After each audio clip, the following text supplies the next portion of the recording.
conceito humano e vontade de Deus na lei da reciprocidade.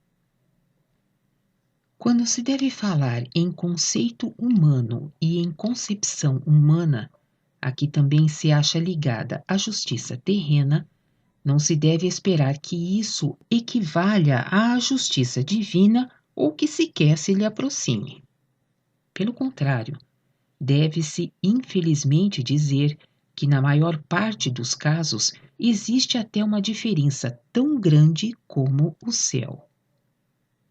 Nessa confrontação, a expressão popular tão grande como o céu é apropriada no mais verdadeiro sentido.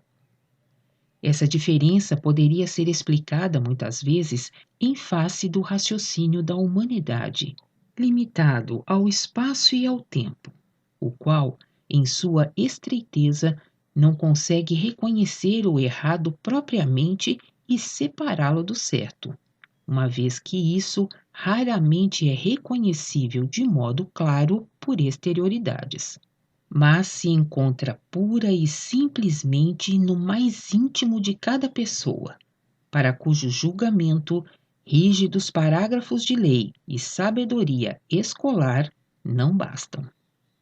É entristecedor, porém, que por esse motivo tantos julgamentos dos tribunais humanos tenham de estar em oposição direta à justiça divina.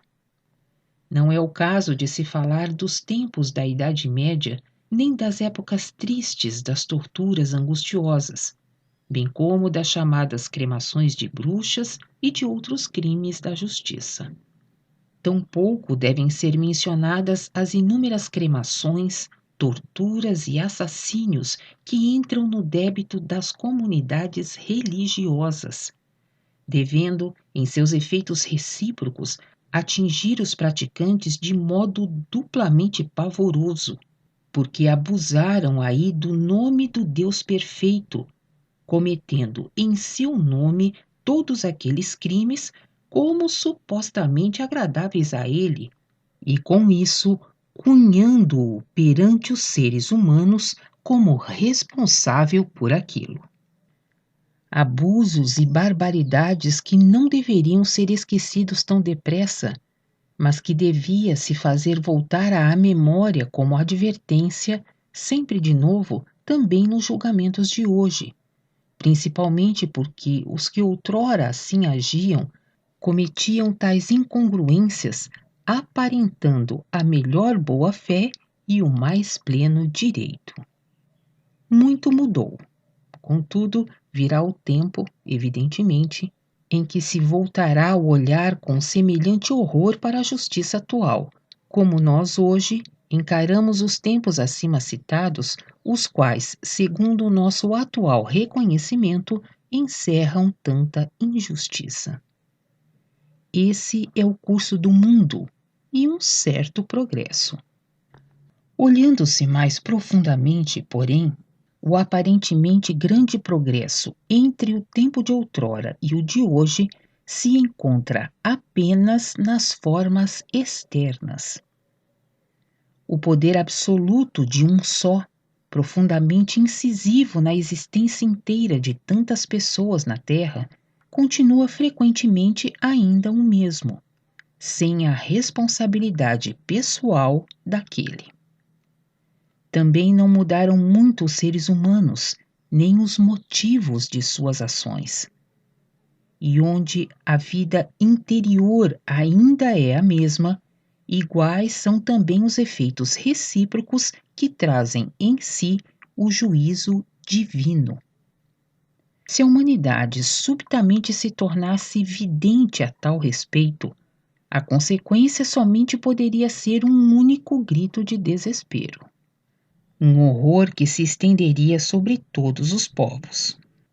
Ninguém levantaria a mão contra o seu semelhante com recriminações, uma vez que cada um, individualmente, sentiria sobre si, de algum modo, o peso de idêntica culpa. Não tem nenhum direito de enfrentar a outrem repreensivamente nisso, uma vez que, até então, cada qual julgou erroneamente apenas segundo as aparências externas, não dando importância a toda a vida real.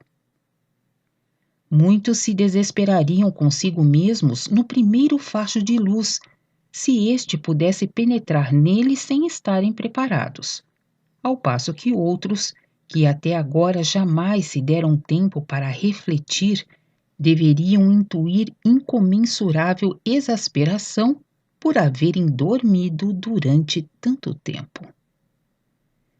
Por isso é, pois, oportuno o estímulo para a reflexão serena e para o desenvolvimento da justa capacidade de julgamento próprio, a qual repele qualquer inclinação cega a opiniões alheias e somente assimila, pensa, fala e age de acordo com a sua própria intuição.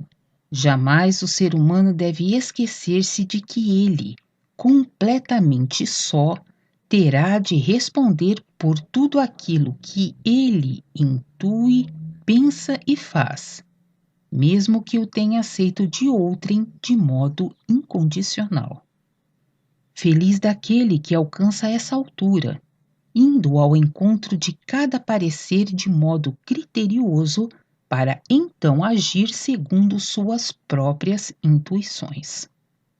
Assim, não coparticipa da culpa, como milhares que muitas vezes se sobrecarregam com um karma pesado apenas por leviandade, sensacionalismo, por preconceitos e difamação, o que os leva a regiões cujos sofrimentos e dores jamais necessitariam conhecer. Com isso, frequentemente já na Terra se deixam reter de muito do que é realmente bom, perdendo com isso não somente muito em benefício próprio, mas põe em jogo assim talvez tudo, sua existência inteira.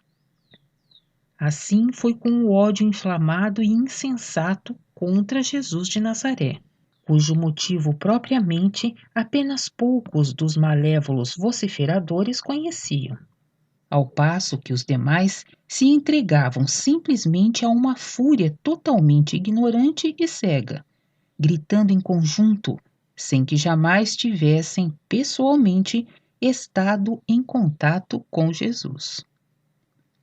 Não menos perdidos estão também todos aqueles que, baseados em opiniões errôneas de outros, se afastaram dele e nem sequer ouviram suas palavras, e muito menos ainda se deram ao trabalho de um exame criterioso, com o que, não obstante, poderiam ter reconhecido finalmente o valor.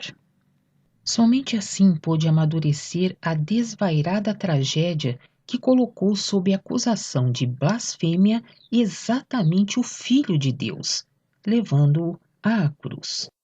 Ele, o único que promanava diretamente de Deus e lhes anunciava a verdade sobre Deus e a sua vontade. Esse fato é tão grotesco que nele se patenteia com ofuscante clareza toda a mesquinhez das criaturas humanas. E de lá para cá, a humanidade não progrediu interiormente. Pelo contrário, só regrediu, não obstante todas as outras descobertas e invenções. Apenas o que progrediu, e isso em função dos êxitos exteriores, foi a presunção de sempre querer saber mais, a qual foi gerada e cultivada exatamente pela estreiteza, sendo, aliás, uma característica específica da estreiteza. E nesse solo, que durante 2 milênios se foi tornando cada vez mais fértil, é que brotaram as concepções humanas atuais, que atuam de modo decisivo e devastador, enquanto as criaturas humanas, sem pressentirem, se enleiam a si mesmas nisso cada vez mais, para sua própria horrível fatalidade. Quem nisso tudo, através de falsas concepções, atrai para si, muitas vezes de boa fé, efeitos maus de uma corrente recíproca, agindo, portanto, contra as leis divinas, isso até agora raras vezes se tornou claro a alguém. O número é grande, e muitos, em sua vaidade, sem o pressentir, estão inclusive orgulhosos a respeito disso, até que um dia terão de ver a verdade com angustioso pavor, a qual é tão diferente daquilo que sua convicção os deixou imaginar. Mas então será tarde demais. A culpa com que se sobrecarregaram terá de ser remida em luta penosa consigo mesmos, muitas vezes por decênios. Longo e difícil é o caminho até o reconhecimento quando uma pessoa perdeu a oportunidade favorável da existência terrena e se sobrecarregou, até intencionalmente ou por ignorância, ainda com novas culpas. Desculpas aí jamais são consideradas de importância. Cada um pode sabê-lo se quiser. Quem sentir o anseio de reconhecer uma vez a justiça divina no decurso dos efeitos recíprocos, em contraste com concepções terrenas, esse se esforce em observar algum exemplo da vida terrena a respeito, examinando aí de que lado se acha realmente o certo e o errado. Muitos se lhe apresentarão diariamente. Em breve, sua própria capacidade de intuir se desenvolverá mais acentuada e mais viva, para lançar fora, finalmente, todos os preconceitos aprendidos de concepções falhas.